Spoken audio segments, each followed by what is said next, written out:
Hi guys, how we doing? Welcome back to Three Hammers podcast.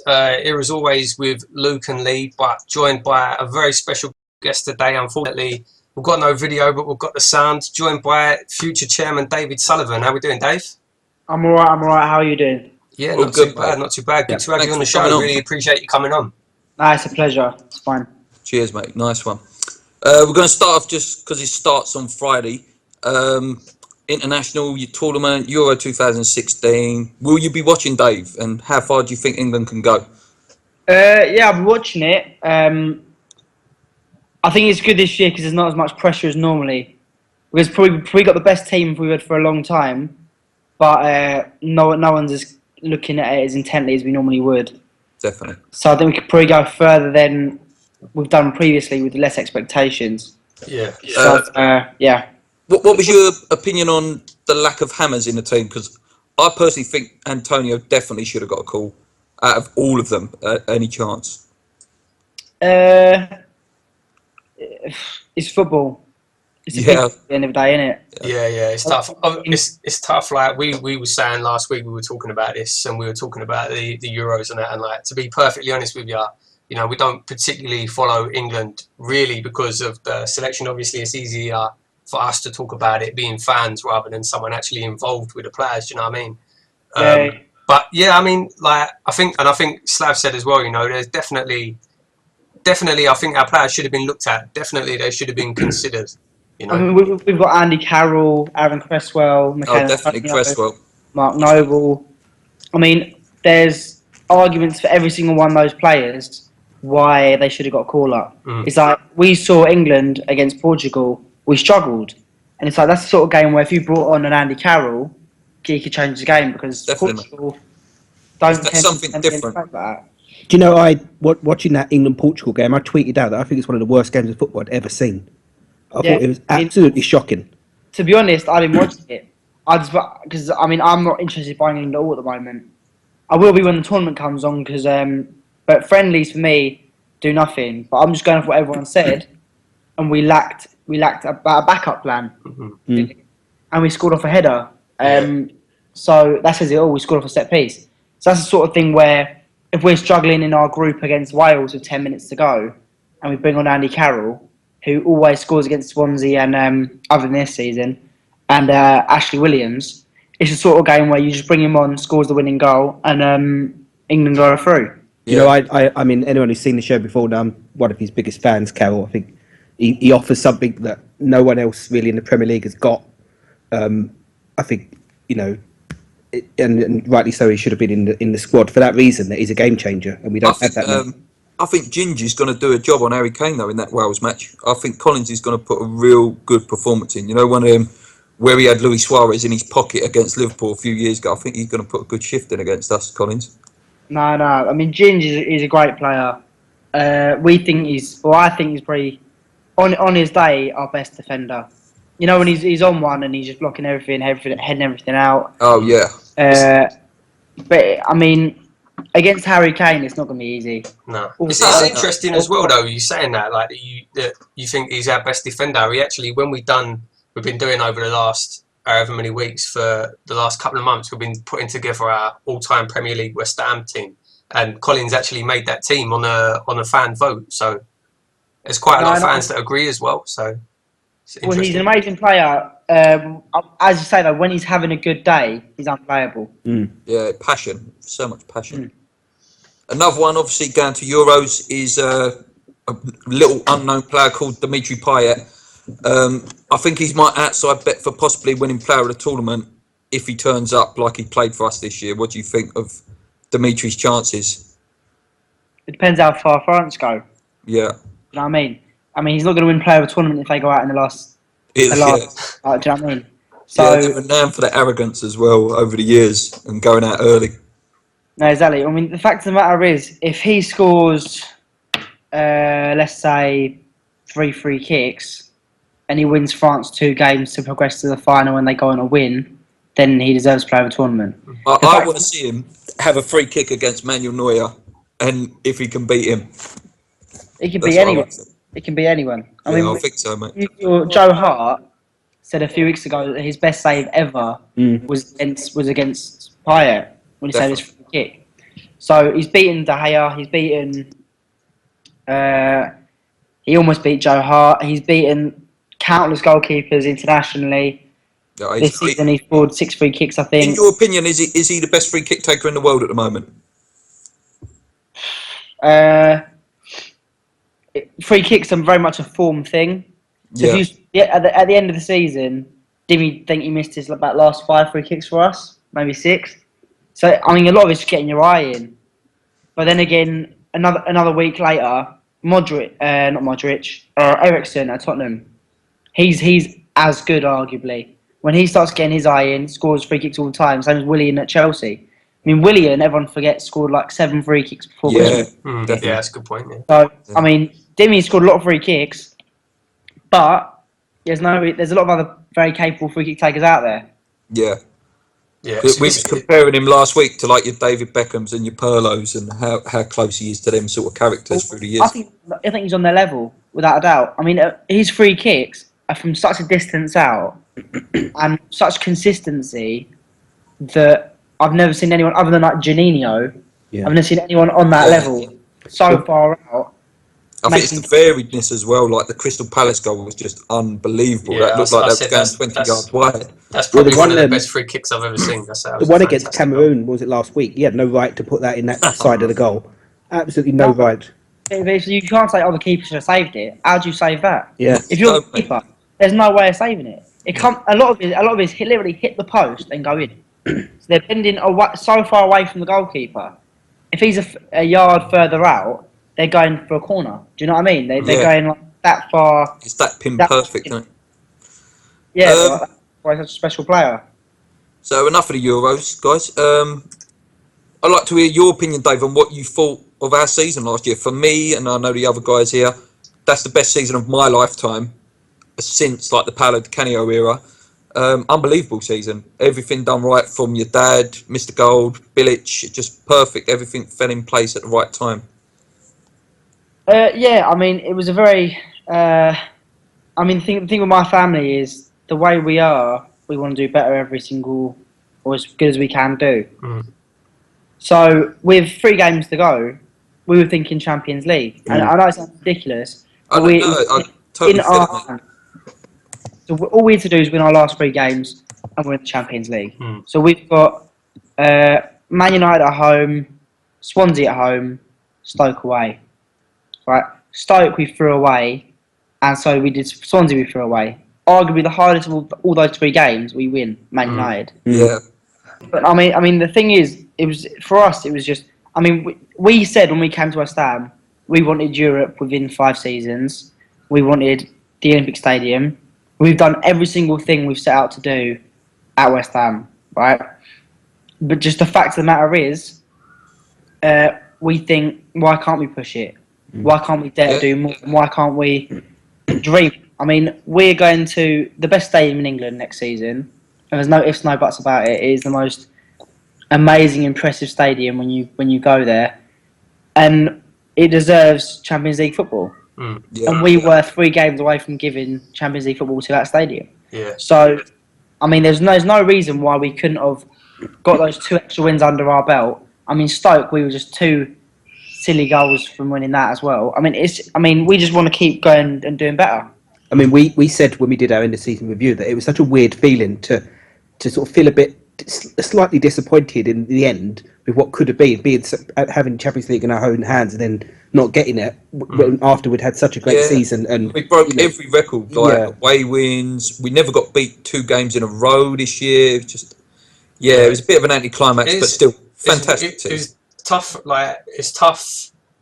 Obviously, West Ham fans, like we're used to not struggling all the time, but we're not used to being up there. Do you know what I mean? So for us, I completely agree what you're saying, and we said the same thing. It's a weird feeling to be disappointed with just getting in the Europa League. That's a weird feeling because I mean, if you would have asked us at the start of the season for Europa League football, we would have took that in a second. You know what I mean? We would, like as Lee says all the time, we would have took just staying up. So I mean, the way you got to look at it, and the way I think we've got to look at ourselves. Is we aren't little old West Ham anymore. No, we're a sleeping giant now. No, I mean we've got. I mean the job David Gold and my dad and Karen did with Birmingham. If you look at it, they sold more Birmingham for more 6 years ago than Villa was sold for, right? As of 3 months ago. So that speaks for itself. Birmingham was worth more than Aston Villa, which is a completely unheard of thing in the Midlands because Aston Villa is the main team in the Midlands, right? West Ham finished above this year. We finished above Chelsea. I mean, sure, Chelsea had a bad season. We finished above them. And for the last 3-4 seasons, despite us doing a good job, there's always been you took a West Brom away last year, when literally was just over a year ago when my dad was getting abused by sections of the fan base. And it's keep the faith.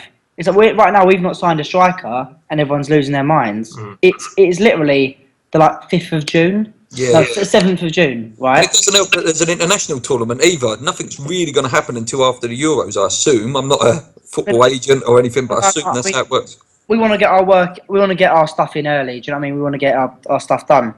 But it's the fact of the matter is, keep the faith. I mean, I've got people all the time telling me to sign this player and that player. I mean, firstly, I don't buy the players. I'm 18 years old. Not yet, anyway.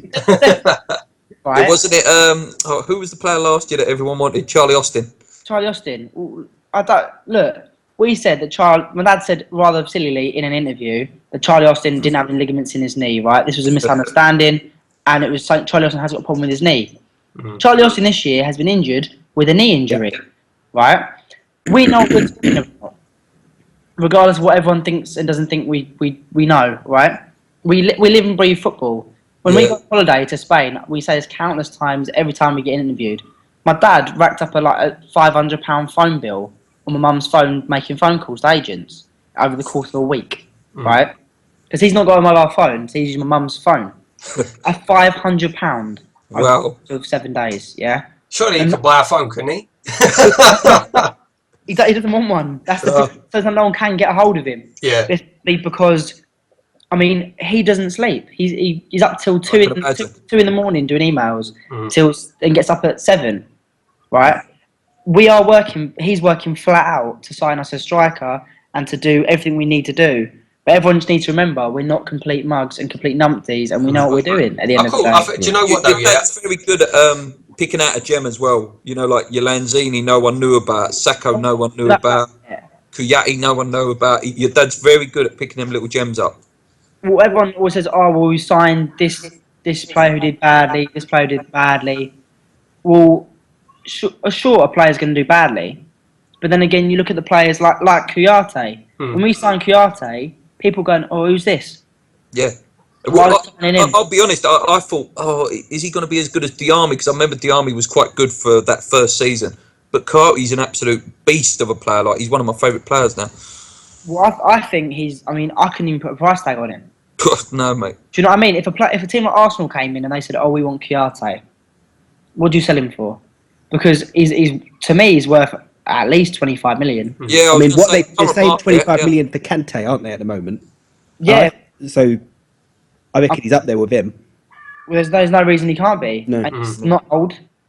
I think he's such a big lad. I mean, he's just the perfect midfielder, really. Yeah, we do miss him when he doesn't play. We do miss him a lot. But I mean, this season he even scored like 6-7 goals. Yeah.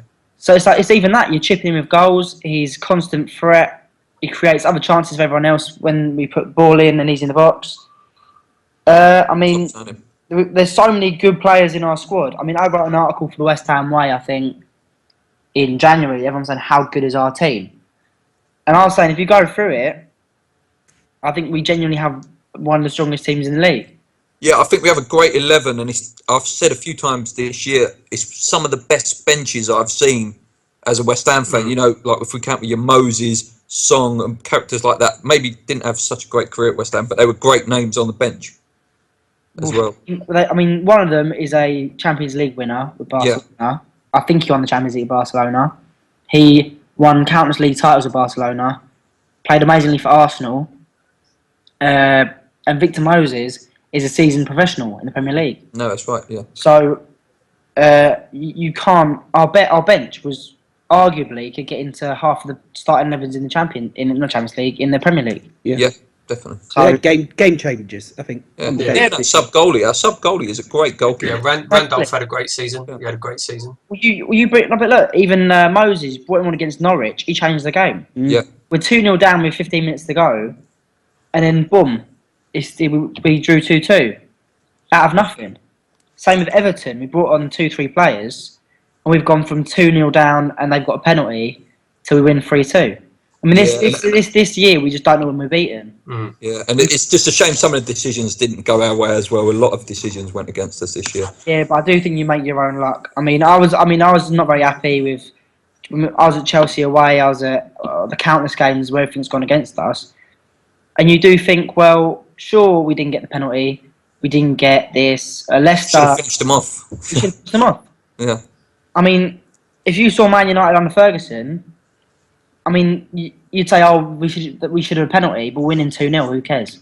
yeah, Because the other team are not going to get back in it. Yeah, It's yeah. game over. It's already done. yeah. I think the Palace game sticks out with that. I think Kouyaté actually got sent off in that game, didn't he? But we could have killed that off a lot well before that happened. No, me and Jack. I mean, one thing that people always say to us, they're like, I think people again don't know how, especially Jack. Jack knows his football. He watches it all the time, right? So he said at half time against Palace, we're gonna draw this. He said because we've not scored, and then Swansea at home. Yeah, we lost 4-1, I think. Yeah.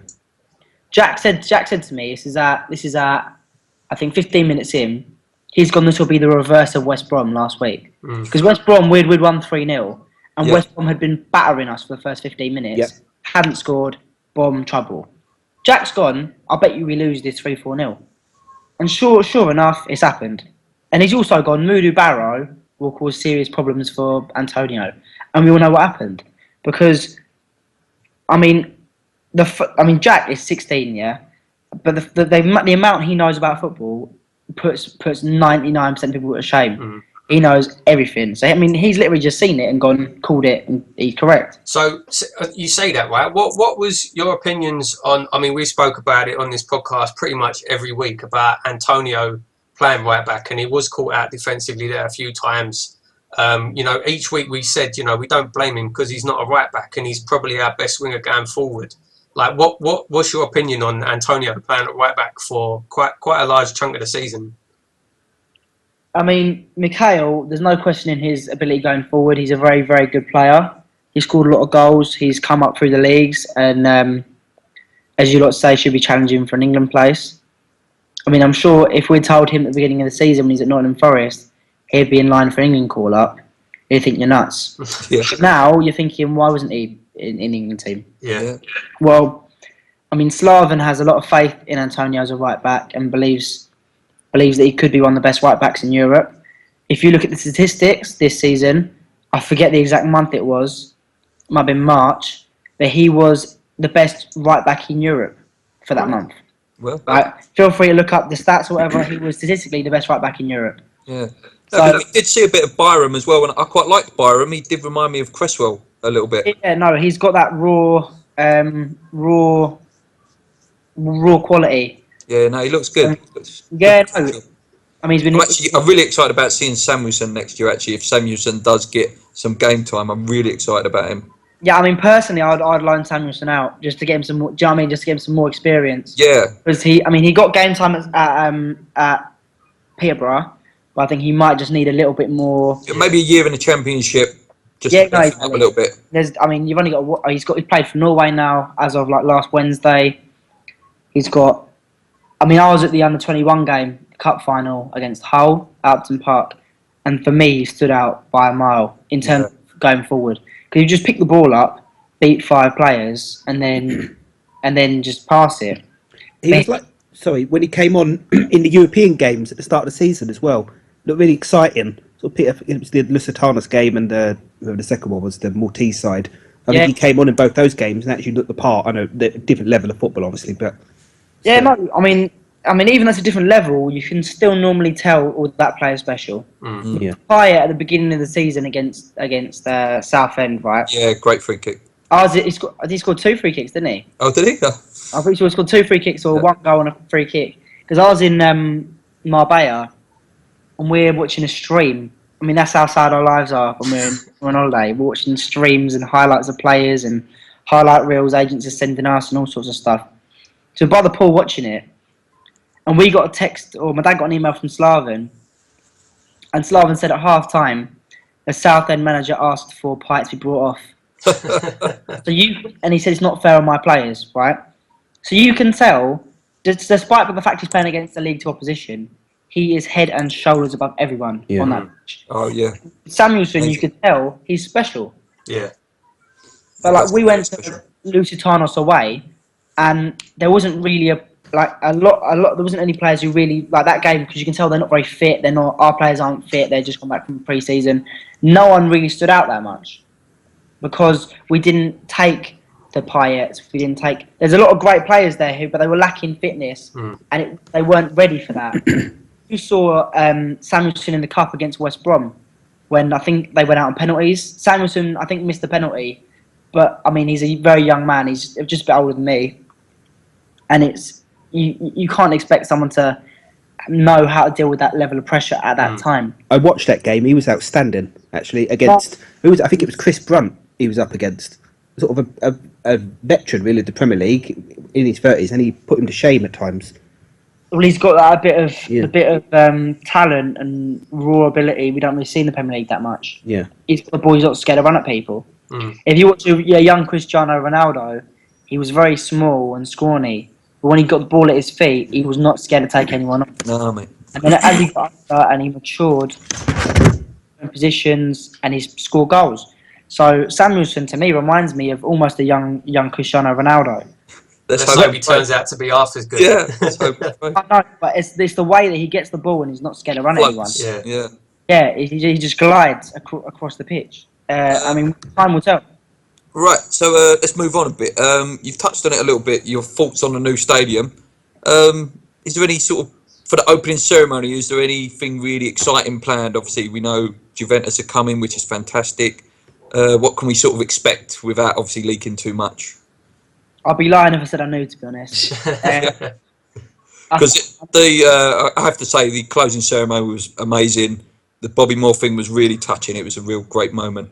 Yeah, I mean, I thought it was a great day, and it really showed how much it all means to us. As I mean, no one left. A lot of people got stuck at. I know people got stuck at Stratford, and they spent the whole night in the casino because they had nowhere to go because all the trains were done. The car park was just surreal. You just turned your head. It's like, oh, there's Steve Lammas, there's Tony Cottee, there's Trevor Brook, and it was just a surreal day. Yeah. I mean, we were up in the boardroom just looking down on all the road, and I've never ever seen anywhere so busy. It was unbelievable. Yeah. I posted a picture of the Barking Roads that afternoon, and it was just a sea of people. Absolutely unbelievable. Unbelievable. But back to the new stadium, though. I mean, I've got to be honest with you. We've all got our little bits of, is it going to be that good? Blah blah blah blah blah. But I went there about a month ago with Jack and my mum, and we've just had a walk round, and you can't believe that we're playing in this stadium. And you literally, it sounds weird, it was almost like hair stand up the back of your neck and all that sort of stuff. And we've got a golf buggy. This is about 3 years ago now, before the Olympics. That's 4 years ago now, before the Olympics. And we've gone there on a golf buggy up the walkway, which I think will become known as the West Ham Way or whatever we're going to call it. It's literally like there's a path leading up to the stadium, and you don't understand how big the stadium is until you slowly be getting closer and closer and closer, and then you stand next to the stadium and you just think, this is ours. And we've gone from Little Upton Park, which, don't get me wrong, is a wonderful stadium, but we are projecting ourselves onto a global stage. I mean, teams won't want to come there because it's a very intimidating stadium. I think it's just good for the players as well. When you're, say, for example, a really new players coming around and you're taking them around the Olympic Stadium, you're taken more serious as a club if you've got a stadium of that quality, I think.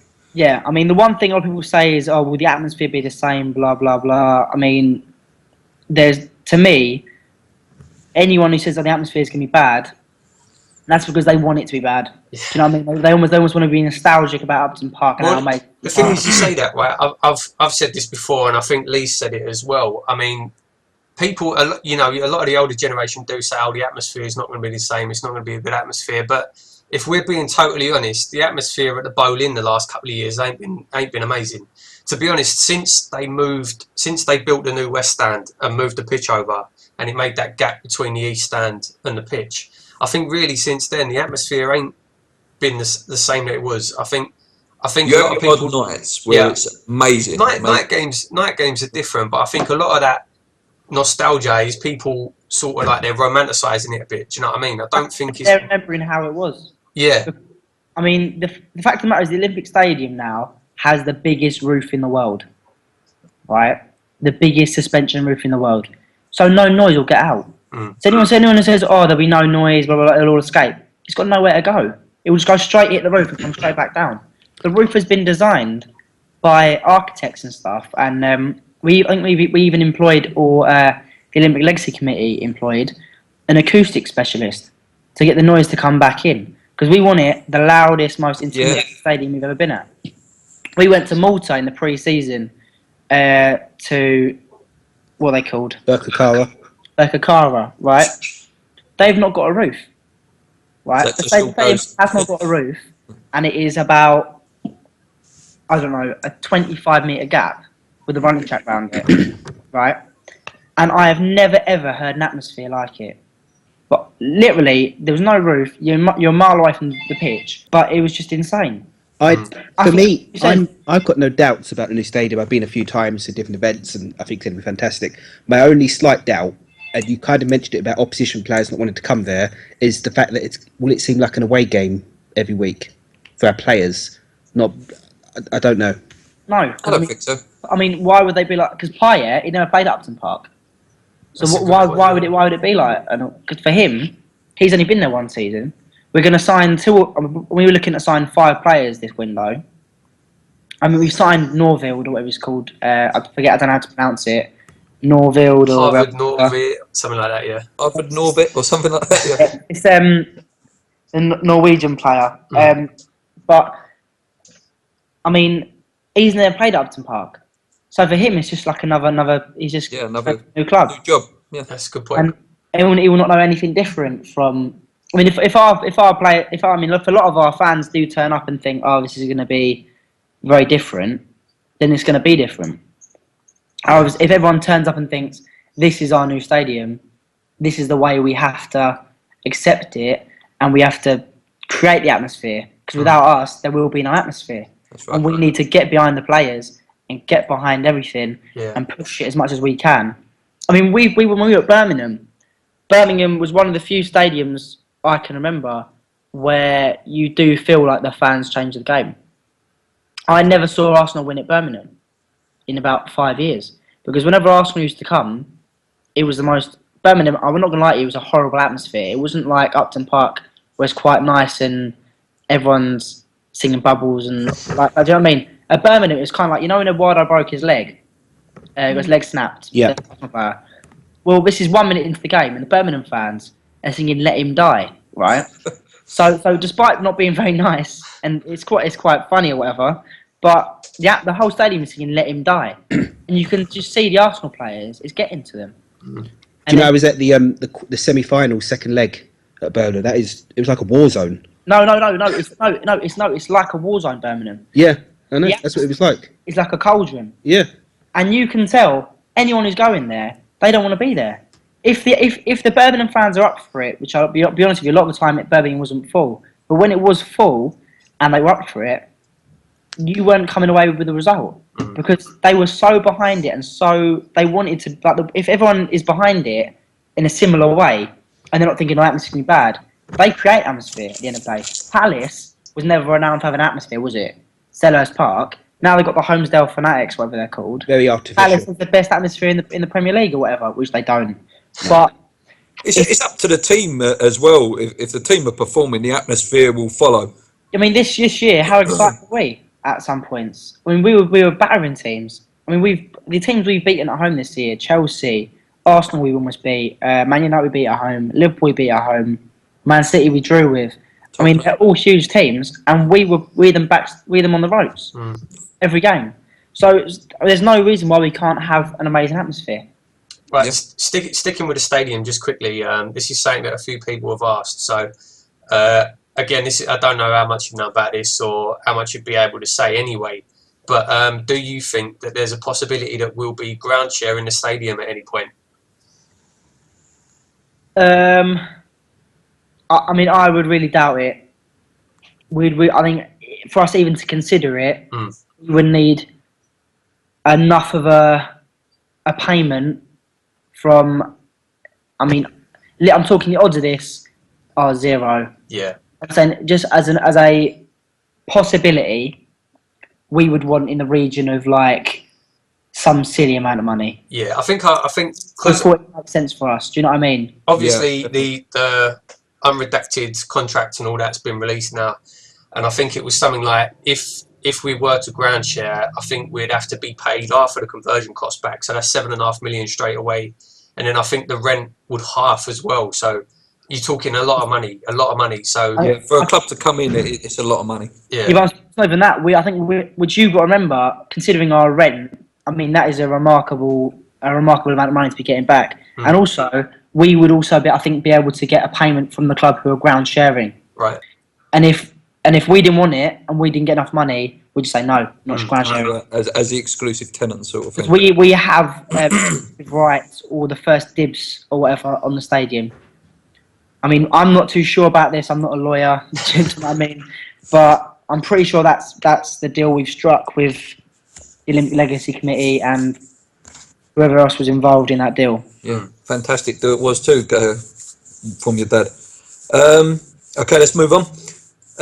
Who would your ideal signing be this summer, Dave, if you could pick a name out of the hat? That's a tough one. Are we talking like for now? Yeah. So As a obviously, signing generally. you can Just do in it general, wherever- it don't even have to be a realistic one. Yeah. Just obviously, Yeah. we all want to Yeah, sign Lionel Messi. Messi and Ronaldo, but yeah. Who, if you could sign anyone in Europe who you think would really improve our team, who would it be? That's a hard one. It is a tough question. Give me a minute. What about you, lads? Who do you think, Luke and Lee? Well, I was when your dad said yesterday, I think it was on Sky Sports News about Vardy. I would have been really excited if Vardy would have signed, but I totally agree with your dad. The figures were just ridiculous, like 150 grand a week or whatever it was. It's just ridiculous money. I mean, he's a brilliant player, but 150 grand a week on probably a 3 or 4 year deal for a 29-year-old who, if you actually look at the bare bones of it, he's a great season this season. That's it. Yeah, he's had one good season. Really. Yeah, we said that earlier in this. Even if you break that down, he had 11 games where he scored in a row. Yep. Might have even been 12 games, I don't remember. But you take that out, he was not as prolific as he seemed to be, if you know what I mean. In the Championship 2 seasons ago, he scored 13 goals, I think. Might have been 16 goals, which is less than Carlton Cole the season we were down. And Carlton got a lot of grief for not scoring enough goals. Carlton's a ledge. I know, but we love Carlton, but do you know what I'm saying? Yeah. No, you're right. And it's the same if you look at Sacco with Sacco scored 7 goals in a row, and you probably make similar comparisons. Do you know what I mean? Like if Sacco hadn't have got injured, that probably could have gone on to the same level. But then afterwards, maybe he hasn't been as prolific. But no, I agree with Vardy. He's had one really good season. Don't get me wrong. I don't want to take nothing away from him because he's had a fantastic season. He's an excellent player. It's just the fact the matter is it does it make sense? Is it value for money? And at the moment, nothing is value for money this season. Yeah, that seems to be the main thing. Sort of bump the price up. Yeah, that seems to be the main thing coming out of the club this summer. See, I was thinking this today. A lot of talk obviously coming out is value for money. That seems to be a big thing that your dad's saying as well at the minute. Value for money. But I think the worry for myself and probably for other fans as well is is that going to hurt us in the long run? Is that going to stop us getting them players to take us to the next level? In one word, no. because if you look in previous seasons, all right. So last season we signed Payet for 10 million. Would you say that as value for money? That's unbelievable. What is he worth now? Fantastic, 50 mil? Well, exactly. I mean, we looked through the stats and we saw he's created the third most chances in Europe over the last 5 seasons. Why isn't he worth 50 million? That's what we saw last summer. I don't see how Arsenal didn't pick him up or someone like that, because this guy is just, yeah. It's value for money, right? But then again, right, let's say we have decided now, okay, we want a striker. And a team see, it's a club from England who are in the Europa League. And let's just make up a team in Poland, right? And they've got a striker who's 1-in-1 in Poland. Scores a goal every game in Poland. 24. I'm just making this up. He's 24 years old, and let's say if a German team came in and wanted to buy him, they'd say it's 5 million euros, right? Because the German teams are a lot harder to deal with, and I think they've not got the same amount of money that we do. So then we go in and we say to them, okay, then let's all right, we want to buy him, and they say that's £15 million. We've got to say no. That doesn't make sense. However, many would argue, well, he's 1-in-1 in Poland. He's 24. He could get better. He'll push us on to another level. No, because why would we waste a load of money? But I know I agree with you in principle. I mean, again, this is obviously easy for me to say because it's not my money. I ain't got to worry about it. Do you know what I mean? But so say for example, Bilic gives your dad his list. He's like, right, these are the strikers that I want, and I'm just pulling names out that have been in the media. So you're talking Lacazette, Batshuayi, Baka. You're working down the list, and then the prices are getting bumped up each time. How far down that list do you need to go before you say, all right, we're actually going to have to just stump up the money and pay it? We'll do that then. Yeah. If a thing arises where we've got to do it, we'll do it. But it's just like, I mean, at the minute, I think everyone is just. I said this on my Twitter as well. I said that at the minute, I think everyone is just basically just taking a piss and seeing how much they can get for people. Yeah. Because it's like, it's almost like when you go to a market, right? And let's say you go to a market and you want to buy some, I don't know, fruit, and let's say you like mangoes and pineapples, right? And there's only 3 mangoes and pineapples left, but loads of other fruits, right? We want the mangoes and pineapples who are the good fruit, right? Well, then obviously the guy at the market will be like, okay, then I want £5 for a pineapple, which is stupid. But then you can come back in a few weeks after the Euros, and there'll be 10 mangoes and pineapples now, and he can say, oh, I want £2.50. Do you know what I mean? Yeah. It's because there's no players available, or there's a limit of players available, they can then charge expensive prices. And also with the new TV money, I think everyone just thinks we've got unlimited money. Yeah. But me and Jack was talking, this is again going off topic, Wissam Ben Yedder at Toulouse, right? He has gone to Sevilla for like 10 million euros, right? Or the deal was going through. If we had gone to Toulouse and said we want to sign Wissam Ben Yedder, there is no way we would have got 10 million euros. Because they'd see us an English club. We want 20 million euros. So you've got to draw the line and think, well, that doesn't make sense. That's right. Because I mean, he's the goal scorer. He's scored every season. He's scored 17 goals in France for the last 4 seasons, right? So he's the player that would make sense for us to sign. But we just can't be taking the piss out of the whole time. And that is essentially what I think everyone just sees a lot of the English teams as. You look at the big English teams, the Man Cities, the Chelseas, they spend far much more money than Bayern Munich and Real Madrid and all these teams. But consistently, they finish beneath them in the competitions. And why is that? Because probably they're overpaying for every single player, and they offer them they're much bigger wages. You look at in the past, well, teams like Blackburn and Leeds have paid a lot of money for a little bit of gain, and then look where they are now. Look at Portsmouth. Yeah, Portsmouth's another one. They spent their midfield at one point. They had like Montari, they had Kanu. They had a great team that season when they won the FA Cup, and then now look at them. So I certainly agree with what you say. That Leeds team was a fantastic team with Harry Kewell, Rio Ferdinand. Great team. Yeah. It's not even. I mean, you got to look at on a smaller thing, West Ham. Yeah. I mean, West Ham were on the verge of bankruptcy, right? And if my dad and David Gold weren't West Ham fans, I would extremely doubt anyone would have bought West Ham because the finances made no sense. It's like today. I mean, I've had a guy DMing me and Jack, and I do despair at times. And he's just gone. Why don't we buy Marseille and just sell us? Sell us Batshuayi and Kudu, all of their good players, and then just sell them again. And I said because we know Marseille. We say anything you've thought of, we've thought of, right? It's that simple. If you're a guy who's just spitballing an idea or thinks one player, odds are we've got scouts for that. We've got. I mean, I don't want to sound like I'm talking out at anyone because I'm really not. But I do get fed up because I get a lot of people offering me players. It's not my job. That's the scout's job. That's who we pay to do it. Yeah. But this idea, okay. So let's say, for argument's sake, we buy Marseille, right? Firstly, Marseille are losing vast sums of money every year, and they're in a lot of debt, right? So who would then buy Marseille off us? Yeah, I can see what you're saying. And he's gone, the fans. And I said, well, why didn't the fans buy West Ham? Yeah. West Ham in trouble. And he said, Portsmouth are in League 2. Do you know what I mean? Totally the level of money you're talking is insane at the moment. And it's just, you need to look at what is long-term financially sustainable and will bring success, rather than, so Ibrahimovic wants 400 grand a week, let's give it to him. Because for us, he would be amazing. Let's say he's amazing this season, right?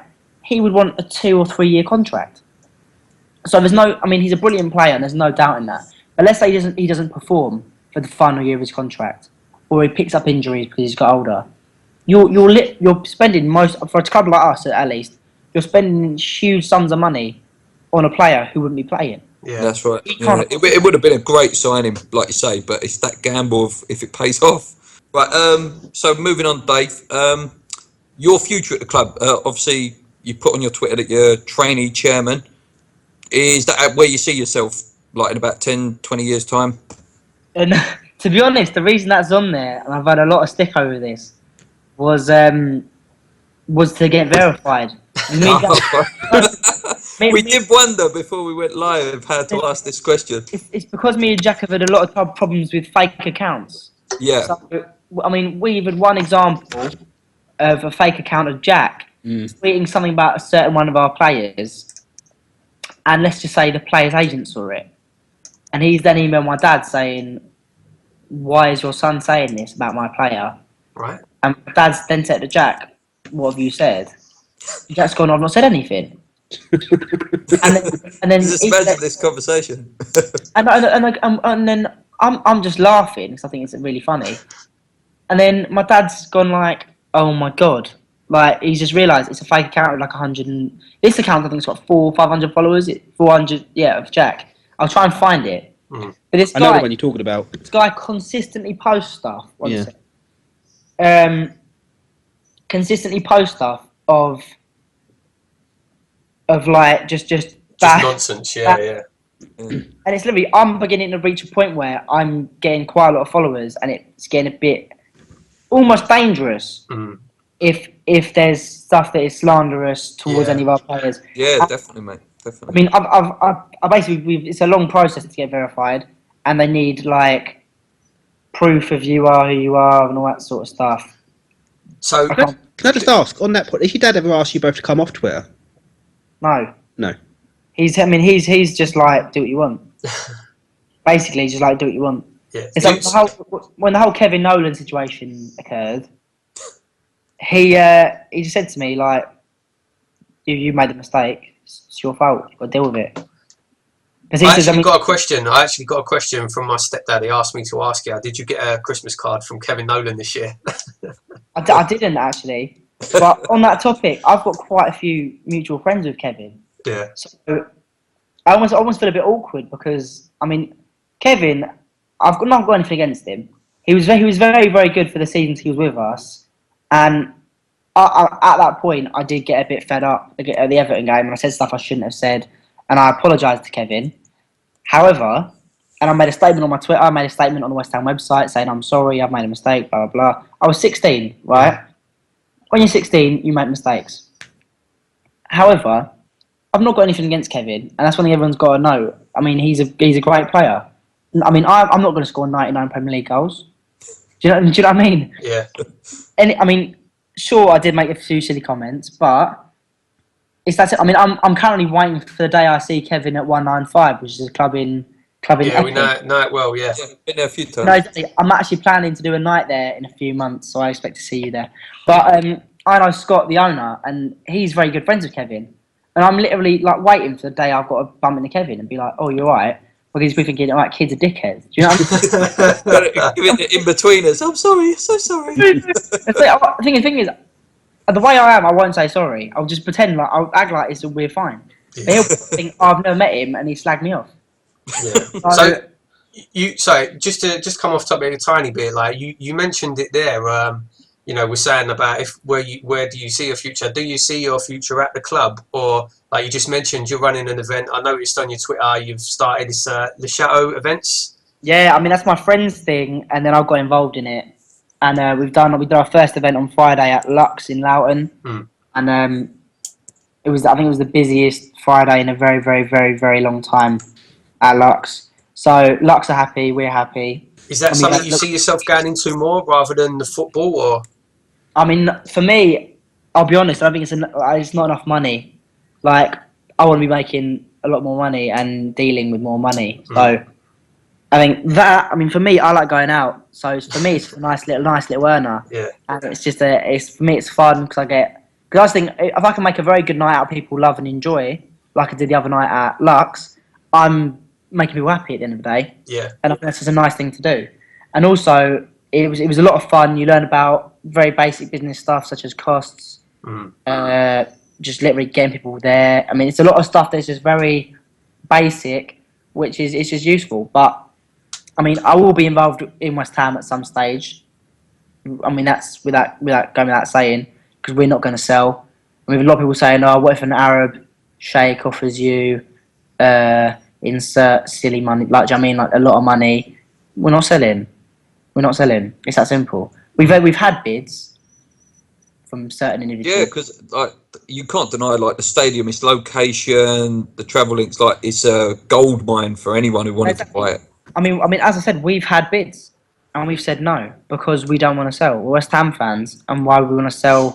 Is your dad sort of like, obviously I don't know how much you can say, still interested in maybe having an investor come in as a partner to sort of help out and boost some more cash in, perhaps? I think the time a few years ago. Passed.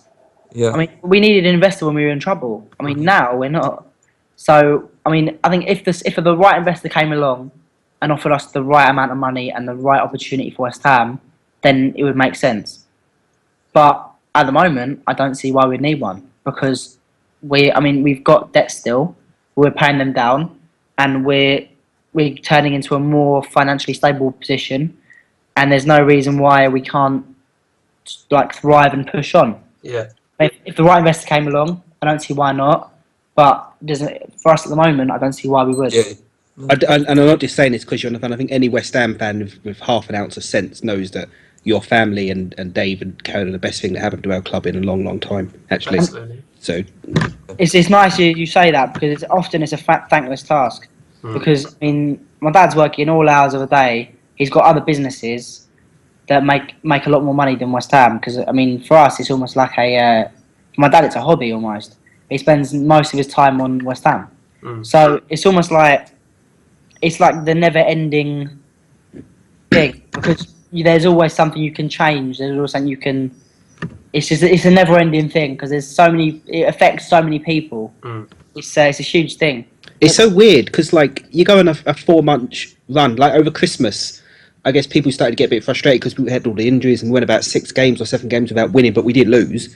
And then you sort of read things on Twitter that's like, well, hang about, we've got all these injuries and we're not losing games, but people are getting so worked up. And if we lose on a Saturday, I'm annoyed for a good few days, like a lot of West Ham fans are. But people need to have a bit of realism, I think, as well. No, I mean like when I go out in Essex, I've normally when I'm at a club, I've got a security guard with me because I mean it's I get a lot of grief sometimes, and it's like people got to understand. I don't play on the pitch. I don't affect anything. Yeah. And at the end of the day, I'm just trying to enjoy myself. If I can't go to the toilet without getting a mouthful, that sounds a bit dodgy. I mean, if I can't go to the toilet without someone having a go, Yeah. That does sound much better. there's still, it doesn't sound much better either. No, you're right. No, you're right. Exactly. Like at the end of the day, you're just the son of the chairman as well. Right? I mean, you were saying about what is the future with us. Jack, as of next year, is working at West Ham because he wants to learn how the club works from every single facet of the club, for whether that be in the club shop. Jack will be printing shirts in the club shop.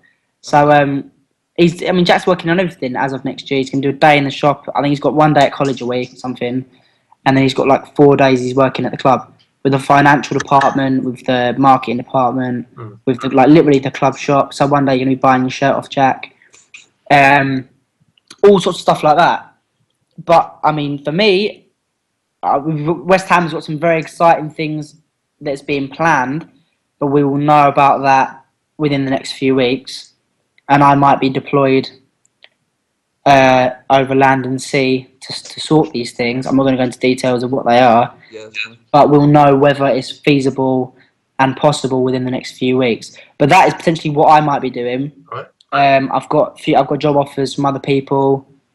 I've got a few people approach me to do property and stuff in London.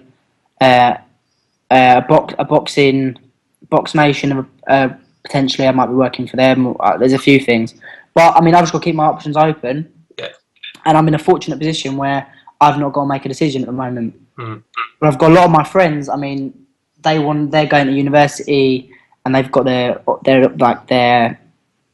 need their grades and whatever.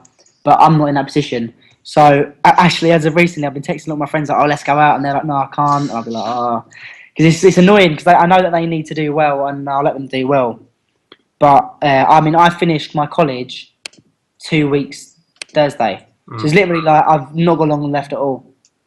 But I mean, Jack will one day be the chairman of West Ham. I'm convinced about that. And you're in good hands, I think. A few more questions. What's the worst trouble you've ever got in your house? Or outside your house? Maybe it's when you went to the toilet and got a mouthful. I don't want to talk about that situation.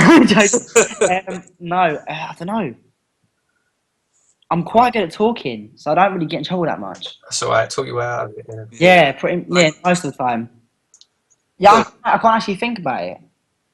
Yeah, I mean, hopefully nothing bad in the future happens. So, nothing. I don't think so. Has there been a time when like your dad's really bollocked you for something?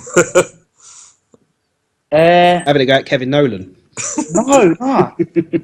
No, that time, as I said, he literally was just like, you made a mistake. One day you're going to be in my seat. Do you know what I mean? And if you say that, that's your fault.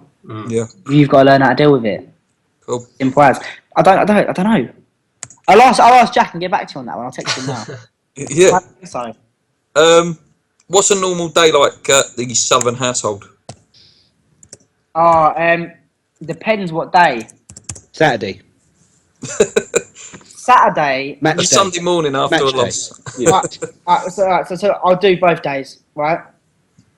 So it depends. Normally, on let's say Saturday morning, this year I'd have probably been at Faces before, and then I get home, and I'll wake up, and a lot of my friends will still be at my house, and then I'll go have a shower, and then I'll be rushing to get into the car because my dad likes leaving at dead on 12:15. Like literally, he's so on time. So literally, I've got to like run downstairs with all my stuff on, and my brother always takes the mick because I'm always late. Literally, I'll be like, everyone's in the car waiting to go, and I'll be like 5 minutes late. So we run in, I put my stuff on. We'll get to the stadium. We'll get there for about 1 o'clock. So then we've got to entertain all our guests and all that sort of stuff. And then it takes about 2 hours. You have like a long sit-down meal, and I don't know how it's going to work in the Olympic Stadium, actually. We've got to see how all this works. But you have like a long sit-down meal. We then normally take people down to the pitch side before the game, just so they can have a look. And then game starts. Hopefully we win. Game finishes. if we win, we'll be there. We'll be there for like 2 hours after the game. If we lose, it's probably like 45 minutes because you just want to go home. And then if we've won, the car and on the way home is really nice and we have a laugh. If we've lost, it's normally just silence or like no one wants to talk. It's just kind of like it's a bit Bit of Magic FM on in the background, all depressed. Not even with Talk Sport. Normally got West Ham fans going, I'm not too sure about Sullivan and Gold. At the beginning of the season, people were like, I'm not too sure about Bilic. And he'd been there for like 2 games. I wanted Bilic as well. I'm saying like, he'd been there for 2 games. So how can you be unsure about a manager who's been there for 2 games? He needs to be able to build a team and build his whatever. It's that simple. But, yeah, so that, and then the Sunday, if we've lost, like, I'll just sleep. I normally get up quite late. So probably like 12, I'll probably get down. And then my dad will be doing his emails. And then he'll come in and we'll have like goals on Sunday on and just watch what we did wrong, basically. Or whatever they say we did wrong. And then, I mean, we literally just watch football on the Sunday. Do you get to the training ground much? Like in the week, do you get to like spend some time with the players? Never. Never, no? No, we think the players should have their own a bit of separation from us because it's unhealthy. If the players saw us all the time, we're like their mates. It's that we're not their. Do you know what I mean? We're not their friends. Yeah, at the end of the day, they're there to do a job, and we're here to do a job. No, that's right, mate. We wouldn't make sense if, like, let's say I was going out on every Sunday with some of our youth players. Would that make sense for West Ham? No. It's like yeah. It's like we've got to draw the line of where you. At the end of the day, we're their players and we're working behind the scenes. Yeah, you are their boss. Like your daddy's their boss. Yeah, but the training ground is a place where they train. Yeah, it's not for jolly up, and we're not all friends. It's all, do you know what I mean? It's not all like a holiday camp. Yeah. And then they go there, work hard, and they get paid very, very handsomely for it. Yeah, that's right. Next one. There's the last question before Lee does his quick fire round of you. How good a footballer are you, Jack? Dave. Sorry, Jack. Dave. Jack. Sorry. Well, Jack is not very good. I'm sorry. No, I'm kidding. Jack's alright. How good are you? I've seen you on the Spencer FC video when you had a little kickabout on the pitch. Didn't look too bad. No, I mean, I'm alright personally. My college last year, we won the England national 9-a-side, and my team, I've got to admit, I had some very good players with me.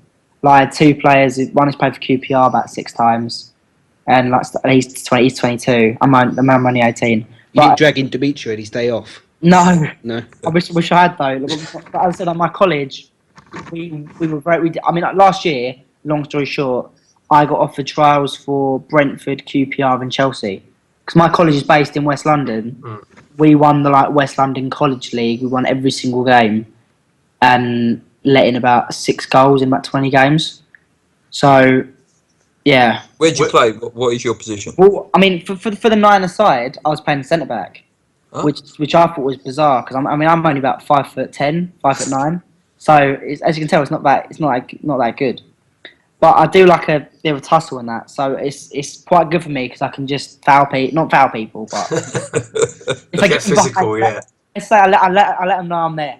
But it's the sort of thing where it's I used to be a striker, but I think I'm too slow for that. It's the sort of thing where like I've naturally moved down the pitch. You know, when a player gets older and they mature, like Wayne Rooney. Yeah. He's gone from being a striker to now he's a midfielder. Well, Rio was a striker, wasn't he? When he was a kid. Then he moved down to centre back. Leicester's goalkeeper, Schmeichel, he was a striker till he was 16. Well, never been in goal. And Andy Carroll was a right back at Newcastle. You would not think that at all. Nah, but Wilfred Bonney at Manchester City, believe it or not, was a defender. He was 15 or something like that. And he made his first appearance as a striker because one of the strikers got ill. He couldn't make the game. So they said to him, can you like fill in up front or something? And he said, yeah, alright, I'll try it. And apparently he was going to get dropped from the academy or whatever. He's literally gone up front and just scored like a hat trick, and they've gone, all right, Wilfred, you're now a striker, and then now the rest is history. Yeah. I mean, I always think to myself, how many players are there out there who are on the verge of being very, very good players, but they're in the wrong position. or how many like confident? Like, have you seen the film Goal? You must have seen the film Goal. Yeah, bits and bobs. Yeah. Yeah. Well, like there's a player in it called Santiago Munez who's found they're like I don't know the LA Premier League, right? How many is there a Santiago Munez out there? Because Lee's sitting there. He's Yeah, me, I think. no. Have a word with Slav. You can get him on a free transfer. No, but you know what I'm saying though. Like, is there Yeah. Jamie Vardy? He's come up the leagues. Yeah, Michael Antonio Antonio's come through the leagues. But it's like, is there a player out there who is very, very special who just hasn't been given the chance? Yeah, given the luck. Yeah. Right. So just to finish off, Dave. Obviously, really appreciate you coming on. Lee, can you just do your little quick fire round for fun for Dave? Yeah, so this is a way for our viewers to get to know you slightly better. So you have to answer without thinking. All right? Okay, so they're really simple, like this. Tea or I'm coffee? quite slow, so I think they're going to learn. All right. Tea or coffee? Tea. Laugh it off or sulk for weeks? Laugh it off. Spend or save? Oh, mate. I'm a bit of a favour, but I do like spending as well. Let's just say spend. You can take this as political, or you can take it as just general life, in or out. In. Decanio or pay it? Pay it. Call or text? Voice memo. I don't even know what that is. Mornings or evenings? Evenings. Think before acting or acting before thinking? Acting before thinking. Gold or Brady? No comment. Bearded Slav or clean shaven Slav? Clean shaven Slav. Chinese or Indian? Indian. Salt or sweet? So no, sweet, yeah. Or changing one. Batman or Superman? Batman, hands down. Clean or messy? Messy. Stay fit or pig out? I'm swinging in between both of these all the time, so. Have a dragon or be a dragon? Be a dragon. Change the past or see the future? See the future. Bieber or One Direction? Bieber. Fly or be invisible? Fly, I think. I don't know. Yeah. And then the last one, you're right now. Farewell Bowling or Hello Stratford? Hello, Stratford. There you go. Brilliant. Great finish.